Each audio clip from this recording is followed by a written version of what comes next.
ആണ് ഈ സ്ഥാപനം സ്റ്റാർട്ട് ചെയ്തത്. പിന്നെ കേരള കോർപ്പറേറ്റ് ഓയിൽ എന്നാണ് സ്ഥാപനത്തിന്റെ പേര്.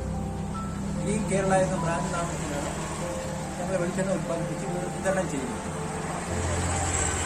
കേരള കൊപ്ര തേങ്ങ വാങ്ങി ഡയറക്റ്റ് വാങ്ങി കൊപ്ര തേങ്ങ വെട്ടി കൊപ്രയാക്കി പുക പിടിക്കാതെ ഇലക്ട്രിക് തയ്യാറാക്കി വെളിച്ചെണ്ണ ഉത്പാദിപ്പിക്കുന്നത്. വെളിച്ചെണ്ണ നല്ല ക്വാളിറ്റിയുള്ള വെളിച്ചെണ്ണയാണ്. ഈ കേരള എന്ന നാമത്തിലാണ് വെളിച്ചെണ്ണ ഇപ്പോൾ വിപണനം ചെയ്തുകൊണ്ടിരിക്കുന്നത്. ആ ബ്രാൻഡ് വ്യവസായ വകുപ്പിന്റെ ഓരോ പോലീസ് സ്കീമിൽ ഉൾപ്പെടുത്തിയിട്ടുള്ളതാണ്. അതിനനുസരിച്ചുള്ള ആനുകൂല്യങ്ങളെല്ലാം